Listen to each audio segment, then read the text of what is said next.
कल के Indian geography के फर्स्ट एपिसोड के बाद आज हम लोग इंडियन ज्योग्राफी के ही दूसरे एपिसोड में यूट्यूब चैनल में प्रसारण हेतु हम लोग रिकॉर्डिंग कर रहे हैं। कल के जो वीडियो अपलोड किया गया था वो प्रायोगिक रूप से इंडियन ज्योग्राफी का पहला वॉल्यूम था। आज हम लोग भारत के लोकेशन को समझेंगे, भारत की अवस्थिति के साथ साथ भारत के परिचय को जानेंगे, विश्व में भारत किस जगह पर है इसकी जानकारी लेंगे। तो सबसे पहले हम लोग चलते हैं कि पृथ्वी पर भारत की अवस्थिति है क्या। तो सबसे पहले गोल पृथ्वी को हम लोग 0 डिग्री अक्षांश से 2 भाग में बांटते हैं।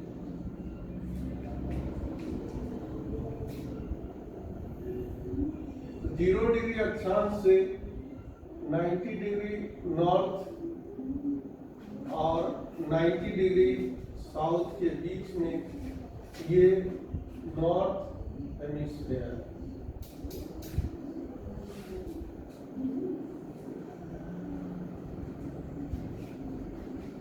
उत्तरी गोलार्ध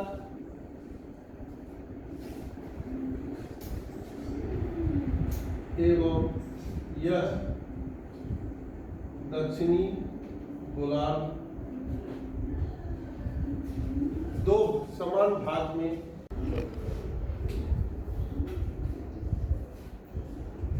जब हम 0 डिग्री अक्षांश से इसे 2 भाग में विभाजित किए, उत्तरी एवं दक्षिणी आधे आधे गोलार्ध के रूप में बट गया। जब हम 0 डिग्री देशांतर से इसे 2 भाग में विभाजित करते हैं तो यहां से लेकर के यहां तक का भाग पूर्वी गोलार्ध कहलाता है और यहां से लेकर के यहां तक का भारत की अवस्थिति यह एक अर्ध गोलार्ध है जिसकी दिशा नॉर्थ प्लस ईस्ट में है और भारत लगभग इस पोजीशन में अवस्थित है।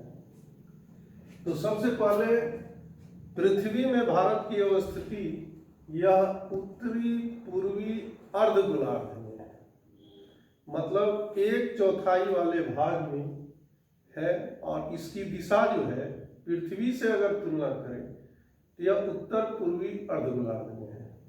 फिर हम आते हैं अब भारत के लोकेशन के संबंध में। अब भारत का ये नॉर्थ या उत्तरी भाग है,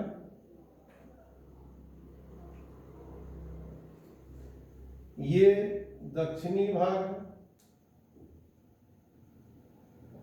ये पूर्वी भाग है और ये पश्चिमी भाग। अब हम कंफ्यूजन हमको होता है जब भारत के हम अक्षांशीय और देशांतरीय विस्तार में जाते हैं तो भारत का उत्तरी बिंदु, तो भारत का उत्तरी बिंदु मुख्य भूमि का उत्तरी बिंदु 8 डिग्री 4 मिनट उत्तर है और 8 डिग्री 4 मिनट उत्तर है तो 37 डिग्री 6 मिनट ये भी उत्तर है। अब पश्चिमी बिंदु की बात करेंगे तो ये 68 डिग्री 7 मिनट ईस्ट या पूर्व है तो 97 डिग्री 25 मिनट पूर्व या पूरब या ईस्ट। मैं आए दिन जब क्लास की शुरुआत करता हूं तो छात्रों के इस भ्रम से साक्षात्कार होता है जिसमें हमेशा उन्हें इस बात की समस्या होती है कि आखिर भारत का ये तो पश्चिमी भाग है, लेकिन देशांतर में पूरब लिखा क्यों रहा है। पुराने छात्र के लिए कोई दिक्कत नहीं है, जिनका अक्षांश और देशांतर पूरी तरह जब क्लियर है तब उन्हें समझाने की जरूरत नहीं पड़ती है। लेकिन जो पूर्णतः नए छात्र हैं, जिन्हें अक्षांश एवं देशांतर की जानकारी नहीं होती है, वह भारत के पश्चिमी भाग में पूरब क्यों लिखा रहा है और इधर भी उत्तर और इधर भी उत्तर क्यों लिखा रहा है। तो इसकी जानकारी के लिए मैंने प्रथमतः आपको पृथ्वी में भारत की अवस्थिति बताया कि आखिर भारत किस अर्धगोलार्ध में है, तो उत्तर एवं पूरब है। तो इसकी दिशा में दो ही दिशा हमेशा लिखाएगा, उत्तर और पूरब। जब अक्षांश की बात करेंगे तो उत्तर से उत्तर के बीच ही रहेगा, और देशांतर की बात करेंगे तो पूरब से पूरब के ही बीच में रहेगा। लेकिन जब भारत के क्षेत्रीय विस्तार की बात करेंगे और उसमें चर्चा करेंगे कि भारत के उत्तरी प्रदेश, दक्षिणी प्रदेश, पश्चिमी प्रदेश, तो उसकी अवधारणा है कि हम भारत को लगभग जब 83.5 डिग्री ईस्ट देशांतर से बांटते हैं, तो इसके पूरब का प्रदेश पूर्व और इसके पश्चिम का प्रदेश पश्चिम कहलाएगा। और एक रेखा है कर्क रेखा। कर्क रेखा से भारत लगभग 2 बराबर भाग में बढ़ता है। तो यहां से कर्क रेखा से उत्तरी भाग और कर्क रेखा से दक्षिणी भाग। अब इन क्षेत्रों को तो लगभग पूर्वी प्रदेश में मानते हैं, और सिक्किम सहित 7 राज्य को मिला करके इसे अलग से नाम नॉर्थ ईस्ट प्रदेश दिया गया।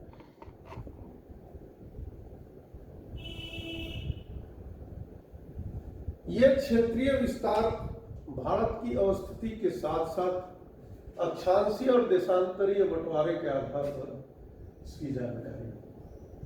दूसरी जानकारी उत्तरतम, दक्षिणतम, पूर्वी एवं पश्चिमी बिंदु से है। तो सबसे उत्तर में इंदिरा कौल है और सबसे दक्षिण में कन्याकुमारी, जिसे कोमोरिन तट भी कहते हैं। पूरब में वलांगू है नवीन अवधारणा के आधार पर, और पश्चिम में जो है सक्रिक के पॉइंट को जो है वह माना गया, जबकि इससे पहले गौरमोता गुजरात को रखा जाता था। और इन्हीं 4 बिंदुओं का आप जो है उत्तर, दक्षिण, पूर्व, पश्चिम। अब हम भारत के उत्तर एवं दक्षिण के विस्तार को देखेंगे। यह आपको 3214 किलोमीटर,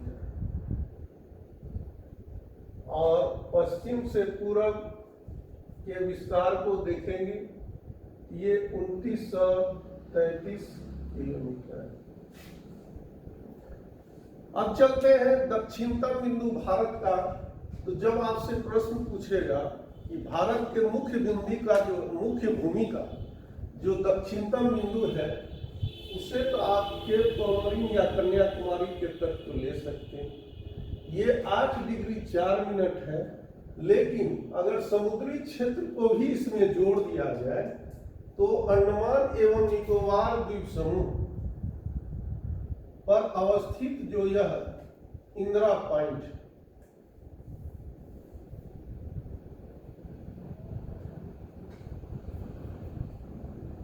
ये 6 डिग्री 4 मिनट। तो अगर प्रश्न में मुख्य भूमि नहीं रहेगा और सीधा सीधी सपाट लैंग्वेज में आपसे पूछेगा कि भारत का दक्षिणतम बिंदु कौन सा है, तो आप इंदिरा पॉइंट को मानेंगे। लेकिन 2004 के आए सुनामी इंदिरा पॉइंट पर अवस्थित भारत के सामरिक दृष्टिकोण से बहुत बड़े क्षेत्र का निर्माण किया गया था। सामरिक महत्व के लिए यह हिंद महासागर पर नजर रखने के लिए भारत ने इसको अंदरूनी रूप से सैनिक अड्डे के रूप में भी बनाया था और सामरिक रूप से बड़ा ही संवेदनशील क्षेत्र। लेकिन 2004 में आए सुनामी ने इसको अत्यंत क्षतिग्रस्त कर दिया और कितना क्षति हुआ है भारत सरकार ने इसको सार्वजनिक रूप से ओपन नहीं किया, नहीं तो भारत की सामरिक नीति भी प्रश्न चिन्ह या प्रश्न के घेरे में आ जाए। तो अब अगर इंदिरा पॉइंट को हम जोड़ते हैं तो भारत का जो है 6 डिग्री 4 मिनट से 37 डिग्री 6 मिनट ये अक्षांशीय विस्तार ओवरऑल होता है। प्रश्न सीधा सीधी पूछता है कि सबसे दक्षिणतम बिंदु क्या है, तो इंदिरा पॉइंट 6 डिग्री 4 मिनट आप जो है मानेंगे। एक अक्षांश के बीच में मतलब अक्षांश 1 और अक्षांश 2 के बीच में लगभग 111 किलोमीटर का दूरी होता है। तो अगर 6 डिग्री 4 मिनट और 8 डिग्री 4 मिनट के डिफरेंस को अगर जोड़ दिया जाए तो 32 और 14 किलोमीटर में 222 किलोमीटर जोड़ने से वह ओवरऑल भारत का बिंदु या क्षेत्रीय विस्तार होता है। अब हम चलते हैं इससे संबंधित अगला प्रश्न जो हमेशा समस्या की स्थिति में होती है, जिसमें 3 डाटा हमेशा याद रखना चाहिए। भारत की स्थलीय सीमा, भारत की समुद्री सीमा और द्वीप समूह सहित समुद्री सीमा और पूरी समुद्री सीमा, पूरी सीमा। तो भारत की जो स्थलीय सीमा है वह 15,200 किलोमीटर है। तो भारत की स्थलीय सीमा कहां से शुरू होगी? यहां समुद्री क्षेत्र है, यहां से लेकर के पूरे उत्तरी क्षेत्र को जोड़ते हुए जब हम पुनः त्रिपुरा मिजोरम के पास आते हैं, ये लाल कलर से दिखाए हुए क्षेत्र को स्थलीय सीमा और इसकी लंबाई 15,200 किलोमीटर है। अब हम समुद्री सीमा की बात करते हैं। तो समुद्री सीमा जो है वह गुजरात के तट से खंभात की खाड़ी होते हुए कोंकण मालाबार तट से होते, कोरोमंडल तट से होते, उत्तरी सरकार तट से होते हुए और इस सीमा तक सुंदरवन के डेल्टा तक का जो है वह 6100 किलोमीटर। अब अगर लक्षद्वीप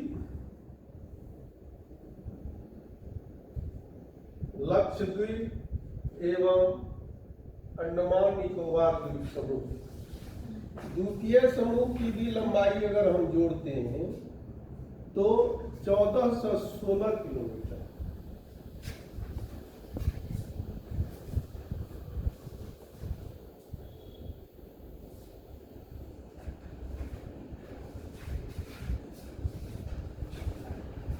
तो ये हो जाता है 1416 किलोमीटर।